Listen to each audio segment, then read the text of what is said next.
रूपापुर गांव में मंगलू नाम का एक धोबी रहा करता था। स्वभाव से वह काफी सीधा साधा था और इसी का लोग फायदा उठाकर अक्सर उसे बेवकूफ बनाते रहते थे। उसके पास 3 गधे थे जिनका नाम उसने वीरू, धन्नो और टुन्नू रखा था। टुन्नू बड़ा ही शरारती गधा था। वह अक्सर मंगलू धोबी को परेशान किया करता था। एक दिन, काहो मंगलू भैया, इतनी ठंड में सवेरे सवेरे बेचारे इन मासूमों को लेकर कहाँ चल दिए? अरे क्या कहूँ रामदीन भाई, मैं कहाँ जाऊंगा। आज तक तो रूपापुर से बाहर नहीं गया हूँ। वही मियाँ की दौड़ मस्जिद तक, नदी किनारे जा रहा हूँ। आज बहुत कपड़े हैं धोने के लिए। वो तो सब ठीक है मंगलू भाई, लेकिन ये बताओ, अपने तो 4-4 कपड़े और स्वेटर पहने हुए हो, लेकिन इन बेचारे गधों का क्या दोष है? इन्हें तुम इतना सवेरे ठंड में नदी किनारे क्यों ले जा रहे हो भाई? ये अगर नहीं जाएंगे तो मेरा काम कैसे होगा? उतना कपड़ा मैं कैसे धोकर लाऊंगा? परंतु हाँ, तुमने अच्छा सुझाव दिया है। मैं कल ही शीला से बोलूंगा कि इन सभी के लिए स्वेटर बुन दे, ताकि ये लोग और अच्छे से काम कर सकें। अरे मालिक, ये आपको बेवकूफ बना रहा है। हम गधों को ठंड नहीं लगती, आपको गधा बना रहा है मालिक। अरे टुन्नू, तू भी क्या गधे जैसी बातें कर रहा है? अपने आप को बेवकूफ साबित कर रहा है। बोल कि गधा नहीं, मालिक आपको उल्लू बना रहा है। सही जा रहे हो दोस्त, बिल्कुल सही जा रहे हो। एक गधा दूसरे गधे को गधा बना रहा है। अरे वीरू, तुम भी तो अपने आप को गधा ही साबित करने पर तुले हो। गधे जैसी बात करने की जगह उल्लू जैसी बात कर रहे हो। इस तरह तीनों गधे वीरू, धन्नो और टुन्नू आपस में बात करते हुए नदी किनारे पहुंच जाते हैं। मंगलू उनके पीठ पर से कपड़े उतारकर एक एक कर धोने लगता है। साधु बहुत देर तक देखता है कि मंगलू तन मन से इतनी ठंडी में मेहनत कर रहा है। उसका काम और लगन देख साधु प्रसन्न हो जाता है। इतनी सुबह सुबह जब लोग इस ठंड में घर में कंबलों में दुबके पड़े हैं, तुम यहाँ नदी किनारे पानी में कपड़े धो रहे हो। क्या तुम्हें ठंड नहीं लगती?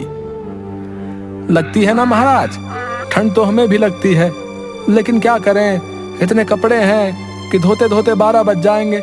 इसलिए सुबह ही कपड़े धोने निकल लिए। तुम्हारी अपने काम के प्रति मेहनत और लगन देखकर मैं बहुत प्रसन्न हुआ।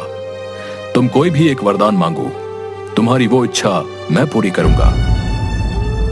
महाराज, मुझे लोग कहते हैं कि मैं बेवकूफ हूँ। अगर मैं आपसे वर मांग लिया तो मेरी पत्नी नाराज हो जाएगी, इसलिए मैं पत्नी से पूछकर ही वर मांगूंगा। ठीक है, तुम्हारा ये वरदान मुझ पर उधार रहा।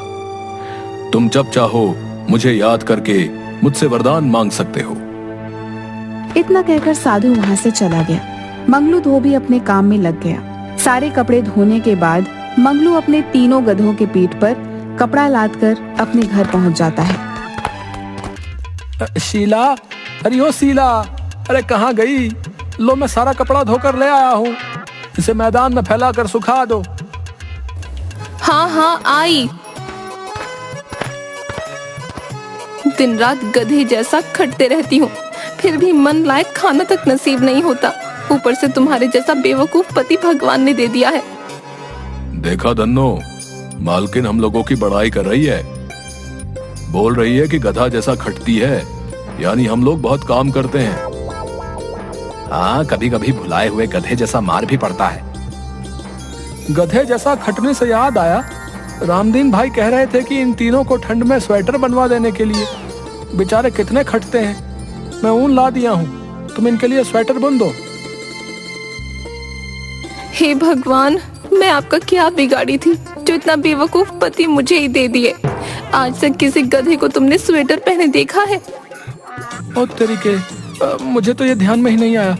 दुकानदार मुझे बोल ही रहा था कि ऊन तो ले जा रहे हो इन गधों के लिए, लेकिन मैं वापस नहीं करूंगा। सोच समझ कर लो। मैं तो उसी समय मालिक से बोल रहा था मालकिन कि रामदीन आपको बेवकूफ बना रहा है, लेकिन मालिक हम गधों की भाषा समझ ही नहीं पाते। ऊपर से ढेंचू ढेंचू करने पर मुझे 2 डंडे भी मार दिए। अबे टुन्नू, ज्यादा मत बोल। हम गधों की भाषा मालकिन भी नहीं समझती। ज्यादा ढेंचू ढेंचू मत कर, नहीं तो मालकिन अभी सनकी हुई है। सारी कसर तुम्हीं पर उतार देंगी। अरे इस पर गुस्सा उतारे तब तो ठीक ही है, लेकिन इसके चलते हम बेकसूर भी मारे जाएंगे। सब खड़े खड़े मुंह क्या देख रहे हो? जल्दी जाओ और दुकानदार से ऊन वापस कर पैसे लेकर आओ। अगर तुम आज पैसे लेकर नहीं आए तो तुम्हारी खैर नहीं। मंगलू धोबी उल्टे पैर वापस बाजार जाता है। भैया ये ऊन वापस कर दो और मुझे मेरे पैसे लौटा दो। गधों को ठंड थोड़े लगती है। देखो भैया, मैं तुमसे पहले ही कह रहा था कि सोच समझ के ऊन लो, ये वापस नहीं होगा। लेकिन तुमने माना नहीं और बोले कि हमें ऊन दे दो, इसलिए अब मैं इसे नहीं लौटाऊंगा।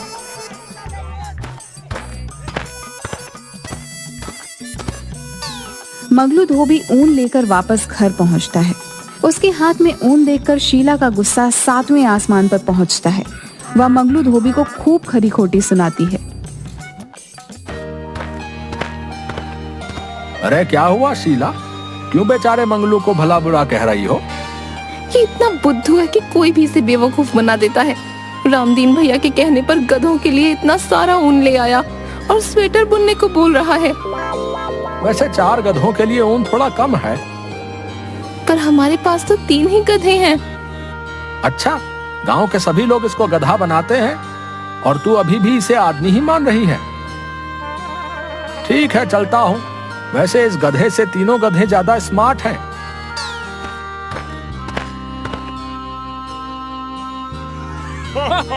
मुखिया जी के साथ सभी आदमी मंगलू धोबी के बेवकूफी पर हंसते हुए चले जाते हैं। शीला को बहुत बुरा लगता है और उस रात शीला खाना भी नहीं देती मंगलू को। दूसरे दिन सुबह उठते ही मंगलू धोबी फिर से गधों को लेकर नदी के घाट के लिए निकल जाता है।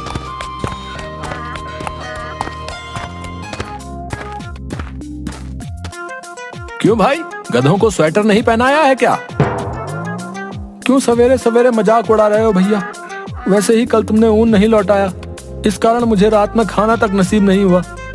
ऐसे ही मेरा मन खराब है। इन गधों के चलते मैं हमेशा सबसे सुनता रहता हूँ। देख रहे हो ना वीरू भैया, मालिक अपना दोष हम गधों पर लाद रहे हैं। क्या करोगे टुन्नू, हम गधों की किस्मत में गधों जैसा ही जीना और गधों जैसा ही मरना लिखा है। देखो मंगलू भाई, मैं एक सुझाव दे रहा हूँ, अगर ठीक लगे तो कर लो, नहीं तो इन गधों के जैसे जिंदगी भर जीना पड़ेगा। हाँ भैया बताओ ना, हम भी इस गधे जैसी जिंदगी से तंग आ गए हैं। दिन भर काम करो, शाम को जाकर बीवी से डांट सुनो, बस यही जिंदगी रह गई है। तो सुनो, इन गधों को बेचकर एक बड़ा सा वॉशिंग मशीन ले आओ। उसमें तुम्हें कपड़ों को धोने में मेहनत भी नहीं पड़ेगी और ना ही सुखाने में, बल्कि जो टाइम मिलेगा उसमें तुम दूसरे काम भी कर सकते हो। कब तक बेवकूफ बने रहोगे? होशियार बनो, होशियार, समझे?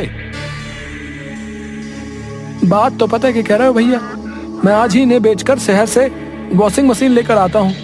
वैसे भी काम करते करते अब मैं थक चुका हूँ। वीरू भैया, कह दो इनसे हमें बेचने की कोशिश ना करें।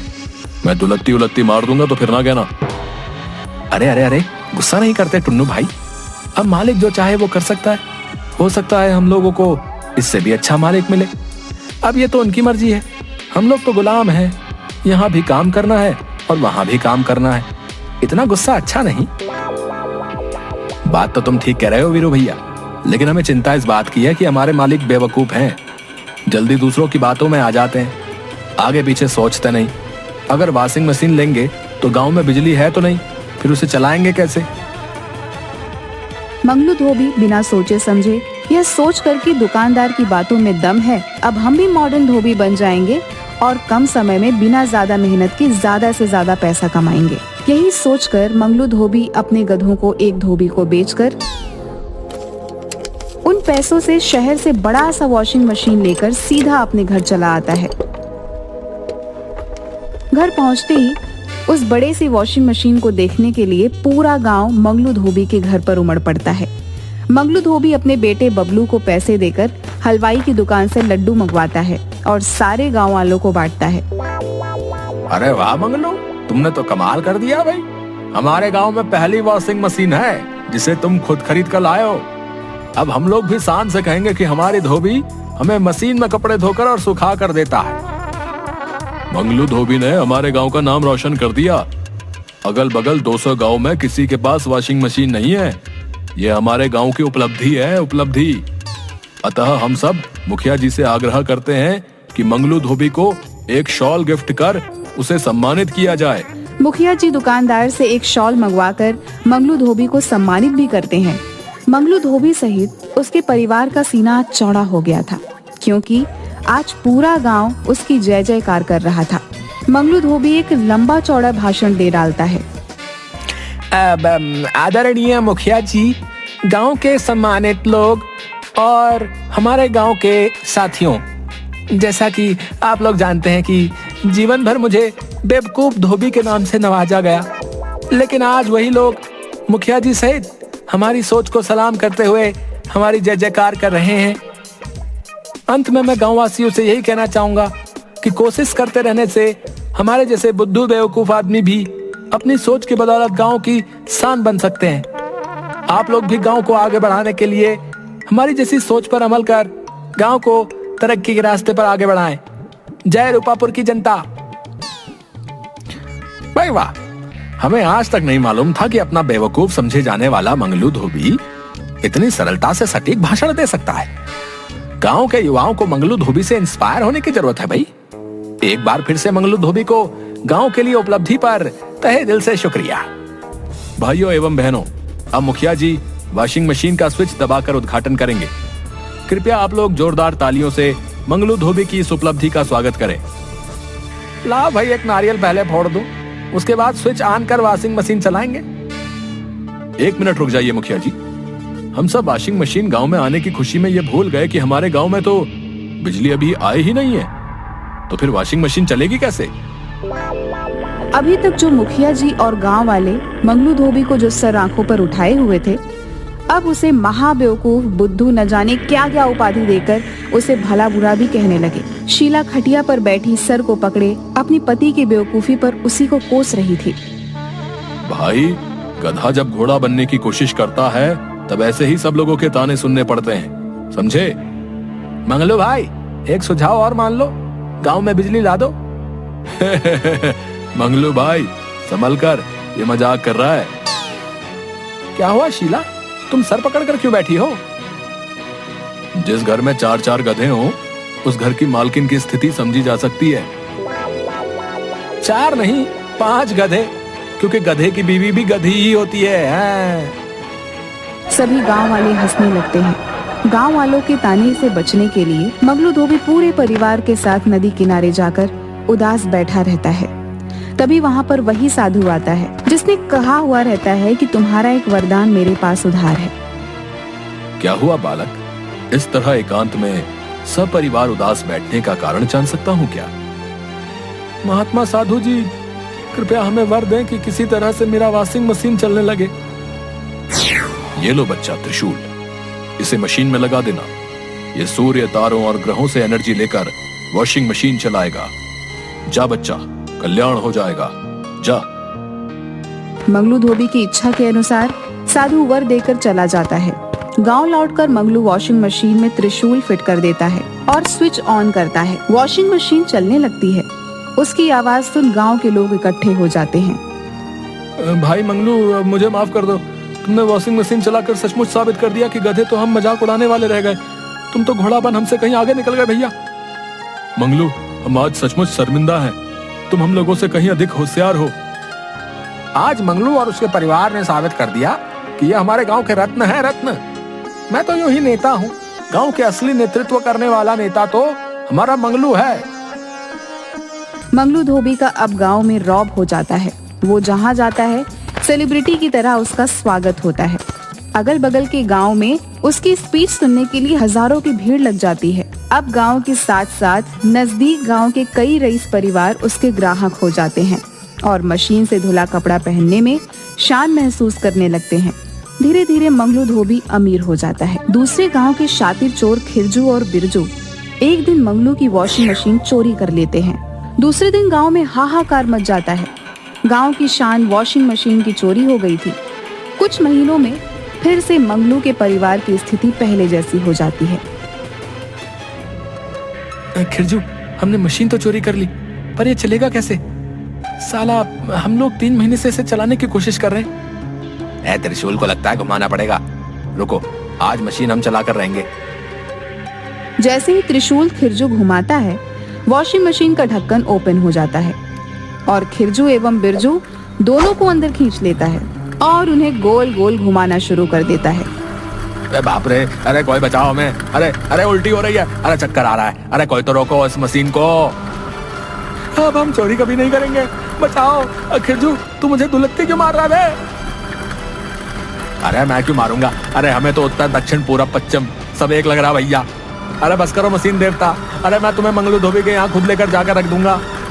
अबे बिरजू तू भी कुछ बोलेगा या सिर्फ मैं ही माफी मांगता रहूं? हाँ मशीन देवता, हम दोनों मंगलू धोबी से नाक रगड़ कर माफी मांगेंगे। चोरी तो दूर, अपना सामान भी 4 बार सोच कर छुएंगे। तभी एकाएक वॉशिंग मशीन रुक जाती है। खिरजू और बिरजू दोनों इलाज कराने के बाद तुरंत मंगलू के घर वॉशिंग मशीन लेकर पहुंचते हैं और उनसे माफी मांगते हैं। दोनों को पुलिस ले जाती है। गांव में फिर से बाहर आ जाती है। मंगलू धोबी की स्थिति फिर से अच्छी हो जाती है, लेकिन और धोबियों की हालत खराब हो जाती है। मंगलू को ये अच्छा भी नहीं लग रहा था। एक दिन फिर वह नदी किनारे से गुजर रहा था कि वही साधु फिर से उसे मिलता है। कैसे हो बच्चा? आपकी कृपा से सब अच्छा चल रहा है बाबा, लेकिन अगर हमारी तरह सबका अच्छा होता तो बहुत अच्छा होता। तुम कहना क्या चाहते हो? किसी तरह हमारे गांव में भी बिजली आ जाती तो अच्छा रहता। मैं जानता हूं बच्चा, तुम्हारे जैसा सबके बारे में अच्छा सोचने वाले की ही संसार को जरूरत है। जाओ बच्चा, कल्याण हो। गांव पहुंचने पर उसी समय राजधानी से कुछ इंजीनियर मुखिया जी के पास आते हैं और बताते हैं कि मुख्यमंत्री ने इस गांव को 1 सप्ताह के अंदर बिजली पहुंचाने का आदेश दिया है। 1 सप्ताह के अंदर पूरे गांव में बिजली के खंभे लग जाते हैं और मुख्यमंत्री खुद उस गांव में आकर बिजली का उद्घाटन मंगलू धोबी की वॉशिंग मशीन को चलाकर करते हैं। अब बेवकूफ मंगलू धोबी पूरे गांव का शान बन जाता है